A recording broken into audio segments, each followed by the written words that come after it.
Meus queridos, então sejam bem-vindos aí à nossa aula sobre o comportamento de gases ideais. Ela vai encerrar já aí essa sequência didática, tá?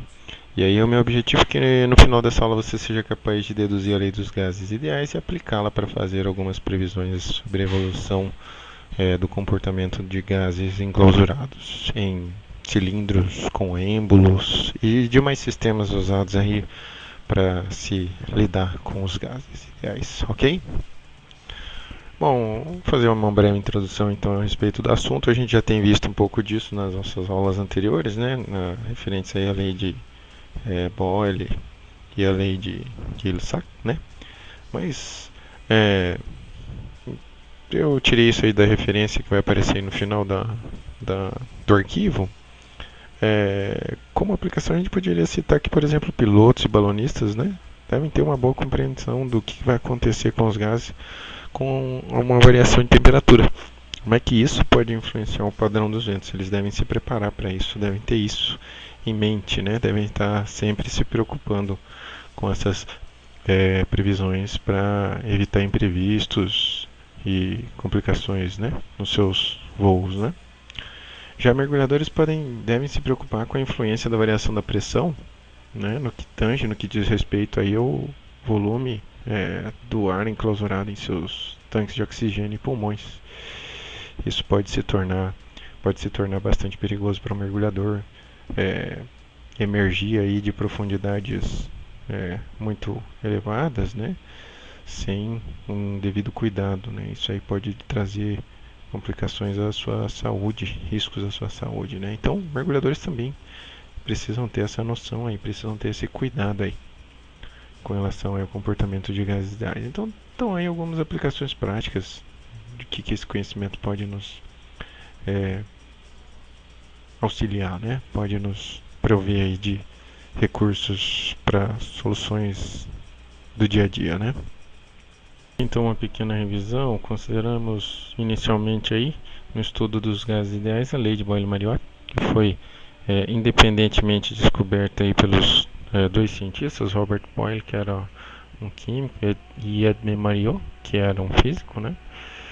E eles acabaram concluindo dos seus experimentos que era uma boa aproximação considerar que se um gás se expande a temperatura constante, a sua pressão diminui.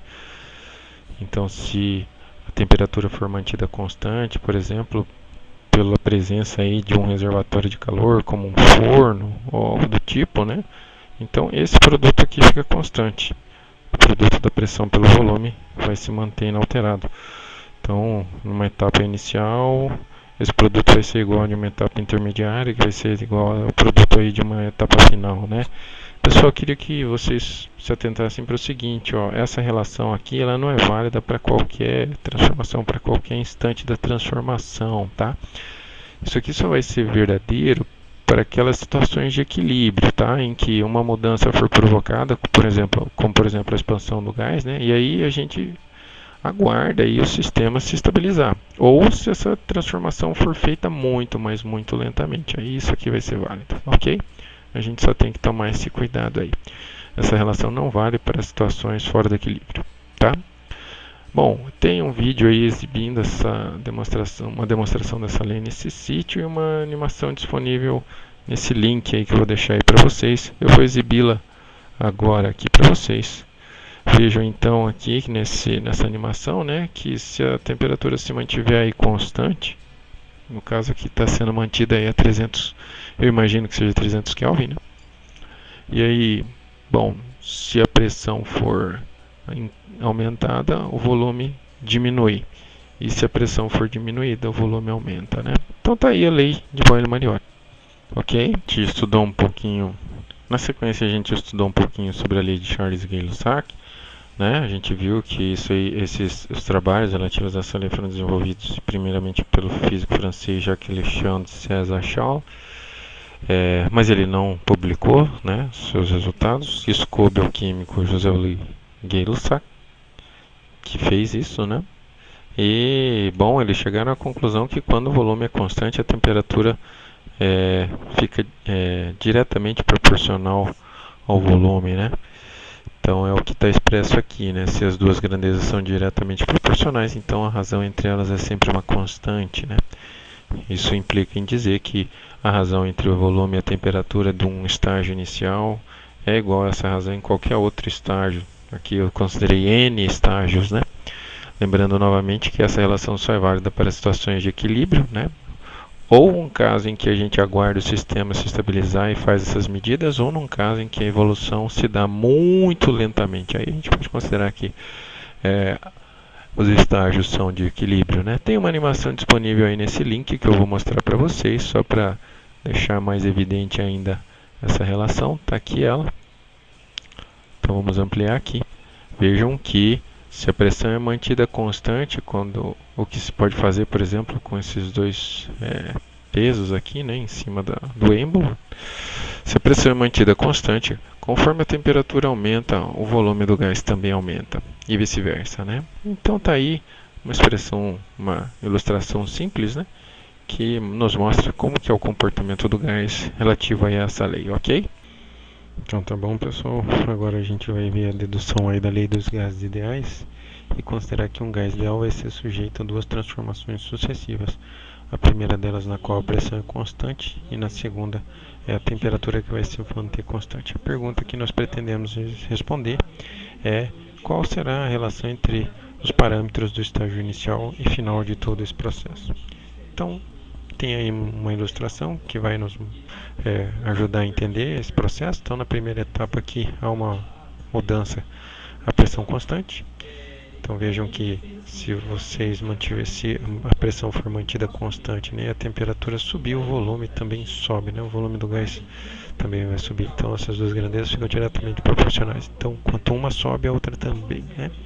Já na segunda etapa a gente vai manter a temperatura constante, né, pelo uso aí de um reservatório térmico ou no caso aí um forno, né? E aí se a temperatura se mantiver constante, a gente percebe que aumentando a pressão, o volume do gás diminui. Então, aumentando, à medida que a pressão aqui vai aumentando, o volume vai caindo, né?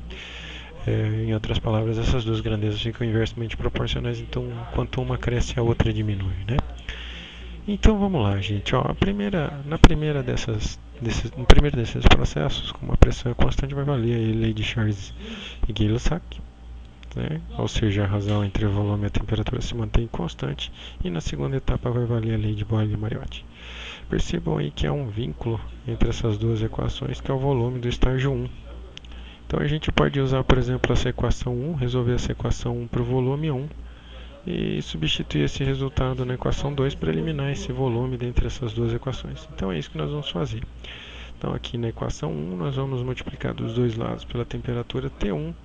Isso vai cancelar a temperatura T1 aqui nesse membro da igualdade, né, que eu só inverti aqui.